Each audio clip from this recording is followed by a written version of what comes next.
CPM-ന്റെ അരിവാൾ ചുറ്റിക നക്ഷത്രം പോയി ഈനാമ്പേച്ചിയോ മരപ്പട്ടിയോ ആകുമോ? CPM-നെ സംബന്ധിച്ചിടത്തോളം ഈ വരുന്ന ലോക്സഭാ തിരഞ്ഞെടുപ്പ് വളരെയേറെ നിർണായകമാണ്. നിശ്ചിത ശതമാനം വോട്ടോ MP-മാരെയോ നേടാനായില്ലെങ്കിൽ അരിവാൾ ചുറ്റിക നക്ഷത്ര ചിഹ്നത്തിന് പകരം തിരഞ്ഞെടുപ്പ് കമ്മീഷൻ കൊടുക്കുന്ന ഈനാമ്പേച്ചിയോ മരപ്പട്ടിയോ പോലുള്ള ഏതെങ്കിലും ചിഹ്നത്തിൽ മത്സരിക്കേണ്ടി വരുമെന്ന CPM നേതാവ് AK ബാലന്റെ പ്രസംഗത്തിൽ ഈ മുന്നറിയിപ്പാണുള്ളത്. ഈ തെരഞ്ഞെടുപ്പിൽ നിങ്ങൾക്ക് ഇടതുപക്ഷത്തിന്റെ ഒരു ഔപചാരിക ചിഹ്നമുണ്ട്, അരിവാൾ ചുറ്റിക നക്ഷത്രം അല്ലെങ്കിൽ അരിവാൾ ചങ്ങല. അത് സംരക്ഷിക്കപ്പെടണമെങ്കിൽ ഒരു നിശ്ചിത ശതമാനം വോട്ട് അല്ലെങ്കിൽ ഒരു നിശ്ചിത ശതമാനം MP-മാരുണ്ടാകണം. അതില്ലെങ്കിലോ സ്വതന്ത്ര പാർട്ടിയുടെ സാധ്യതയുണ്ടാകും. അടുത്ത തെരഞ്ഞെടുപ്പിൽ ഞാൻ പല സ്ഥലത്തും പറയാറുള്ളതാണ്, അരിവാൾ ചുറ്റിക നക്ഷത്രത്തിന് പകരം നമ്മുടെ അംഗീകാരം ഇല്ലാതാക്കിയാൽ ഇലക്ഷൻ കമ്മീഷൻ തരാൻ പോകുന്നത് അവർക്ക് ഇഷ്ടപ്പെട്ട ചിഹ്നമായിരിക്കും. ഏതാണ്ട് മര്യാദക്കുള്ള ചിഹ്നമൊക്കെ അവർ വീതിച്ചെടുത്തുള്ളൂ. ഏത മുതൽ സൈക്കിള് വരെയാണ്. നമുക്ക് തരിക ഈനാമ്പേച്ചി അല്ലെങ്കിൽ എരിപ്പട്ടി അല്ലെങ്കിൽ തേള് അല്ലെങ്കിൽ ഒക്ടോപ്പസ്. AKG സെന്ററിന് മുകളിൽ അരിവാൾ ചുറ്റിക നക്ഷത്രം മാറ്റി ഈനാമ്പേച്ചിയുടെയോ മരപ്പട്ടിയുടെയോ ചിഹ്നം വെക്കുന്നത് ഒന്നോർത്ത് നോക്കി. ഇടതു നേതാക്കന്മാർ മികച്ച പ്രകടനം കാഴ്ചവെച്ചില്ലെങ്കിൽ ദേശീയ പാർട്ടി പദവി CPM-ന് നഷ്ടപ്പെടും എന്നുറപ്പാണ്. 2004-ൽ 43 MP-മാരുണ്ടായിരുന്ന CPM-ന് ഇപ്പോഴുള്ളത് വെറും 3 MP-മാർ. ബംഗാളിലും ത്രിപുരയിലും കേരളത്തിലും ഭരണമുണ്ടായിരുന്ന പാർട്ടിക്ക് നിലവിൽ ഭരണം കേരളത്തിൽ മാത്രം. ഏറെ പ്രതീക്ഷയുള്ള കേരളത്തിൽ പരമാവധി നേട്ടമുണ്ടാക്കുവാനാണ് ഇത്തവണ CPM ശ്രമിക്കുന്നത്. പക്ഷേ സർവേ ഫലങ്ങൾ സൂചിപ്പിക്കുന്നത് ഇത്തവണ ഇടതു സഖ്യത്തിന് ഒരൊറ്റ സീറ്റ് പോലും കിട്ടില്ല എന്നാണ്. നിലവിലുള്ള പിണറായി സത്തെ ജനങ്ങൾ അത്രമാത്രം വെറുക്കുന്നു. അതാണ് കാരണം.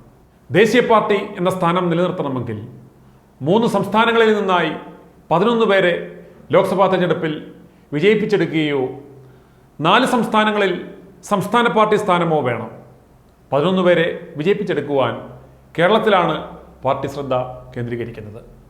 കേരളത്തിലാണ് അല്പമെങ്കിലും സാഹചര്യങ്ങൾ ഇവർക്ക് അനുകൂലം. കഴിഞ്ഞ തവണ ആലപ്പുഴ സീറ്റ് മാത്രമാണ് CPM-ന് ലഭിച്ചത്. 15 സീറ്റുകളിലാണ് CPM മത്സരിക്കുന്നത്. ഇതിൽ ആറ്റിങ്ങൽ, പത്തനംതിട്ട, ചാലക്കുടി, ആലത്തൂർ, പാലക്കാട്, വടകര, കണ്ണൂർ, ആലപ്പുഴ സീറ്റുകളിലാണ് ഇവർ പ്രതീക്ഷ വെക്കുന്നത്. ജീവൻ മരണ പോരാട്ടമായതുകൊണ്ട് ഇത്തവണ മുതിർന്ന നേതാക്കളെയാണ് മാമാങ്കത്തിനിറക്കിയിരിക്കുന്നത്. PB അംഗം, മന്ത്രി, MLA-മാർ, ജില്ലാ സെക്രട്ടറിമാർ എന്നിവർ മത്സര രംഗത്തുണ്ട്. ഇത്തവണത്തെ തെരഞ്ഞെടുപ്പിൽ ഇടുക്കിയിലെയും പൊന്നാനിയിലെയും സ്വതന്ത്ര സ്ഥാനാർത്ഥികൾ CPM പാർട്ടി ചിഹ്നത്തിലാണ് മത്സരിക്കുന്നത്. പരമാവധി സീറ്റുകൾ ഉറപ്പിക്കുവാൻ വേണ്ടിയാണിത്. 3 സംസ്ഥാനങ്ങളിൽ നിന്ന് 11 MP-മാരെ കിട്ടുവാൻ കേരളത്തിൽ നിന്ന് കുറഞ്ഞത് 8 MP-മാരെങ്കിലും ഉണ്ടാവണം. തമിഴ്നാട്ടിൽ DMK പിന്തുണയോടെ 2 സീറ്റിലാണ് മത്സരിക്കുന്നത്. ഈ 2 സീറ്റിലും വിജയസാധ്യതയുണ്ട്. മൂന്നാമത് ഒരു സംസ്ഥാനത്ത് നിന്ന് 1 സീറ്റ് കൂടി CPM നേടേണ്ടതായിട്ടുണ്ട്. കോൺഗ്രസിൻ്റെയും ഇന്ത്യ മുന്നണിയിലെ മറ്റ് ഘടകകക്ഷികളുടെയും സഹായമില്ലാതെ ഇത് നടക്കുകയുമില്ല. 4 സംസ്ഥാനങ്ങളിൽ സംസ്ഥാന പാർട്ടി അംഗീകാരം ഉണ്ടെങ്കിൽ ദേശീയ പാർട്ടി പദവി ഇവർക്ക് നിലനിർത്താം. അല്ലെങ്കിൽ പോൾ ചെയ്ത വോട്ടിൽ 6% നേടണം. അല്ലെങ്കിൽ 25 MLA-മാർക്ക് ഒരു പാർലമെന്റ് അംഗം ഉണ്ടാവണം. കേരളത്തിലും തമിഴ്നാട്ടിലും ത്രിപുരയിലും ഈ മാനദണ്ഡങ്ങൾ പാലിക്കാനാകുമെന്നാണ് പാർട്ടിയുടെ കണക്കുകൂട്ടൽ. ഒരു സംസ്ഥാനത്തു കൂടി ഇതേ മാനദണ്ഡങ്ങൾ പാലിക്കപ്പെടണം. അല്ലെങ്കിൽ AK ബാലൻ പറഞ്ഞതുപോലെ പാർട്ടി ചിഹ്നം വല്ല മരപ്പട്ടിയോ ഈനാമ്പെച്ചിയോ ആകും. കഴുത്തറക്കുന്ന അരിവാളും തലക്കടിക്കണ ചുറ്റുകയും ഇനി ഇവർ ഉപയോഗിക്കണോ വേണ്ടയോ എന്ന് ജനങ്ങൾക്ക് തീരുമാനിക്കാം. AKG സെന്ററിന് മുകളിൽ അരിവാൾ ചുറ്റിക നക്ഷത്രം മാറ്റി ഈനാമ്പെച്ചിയുടെയോ മരപ്പട്ടിയുടെയോ ചിഹ്നം വെക്കുന്നത് ഒന്ന് സങ്കല്പിച്ച് നോക്കുക. ഇത് ജനങ്ങൾക്കുള്ള സുവർണാവസരമാണ്. 2019-ലെ ലോക്സഭാ തെരഞ്ഞെടുപ്പിൽ CPM മത്സരിച്ചത് 71 സീറ്റുകളിലാണ്. ജയിച്ചത് 3 എണ്ണത്തിലും. കേരളത്തിൽ 1 സീറ്റും തമിഴ്നാട്ടിൽ 2 സീറ്റും ബംഗാളിൽ കഴിഞ്ഞ ലോക്സഭാ തെരഞ്ഞെടുപ്പിൽ 1 സീറ്റും ലഭിച്ചില്ല.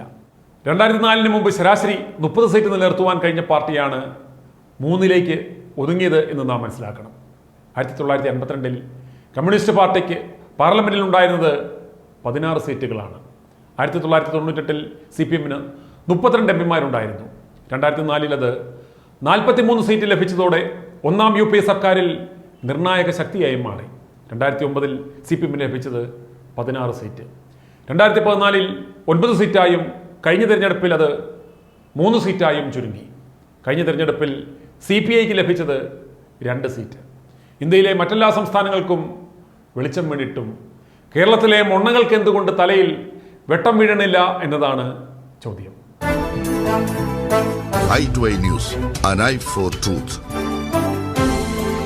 i2i News സബ്സ്ക്രൈബ് ചെയ്തിട്ടില്ലാത്തവർ ഇപ്പോൾ തന്നെ സബ്സ്ക്രൈബ് ചെയ്യുക. നോട്ടിഫിക്കേഷൻ ലഭിക്കുവാൻ ബെൽ ബട്ടണും അമർത്തുക.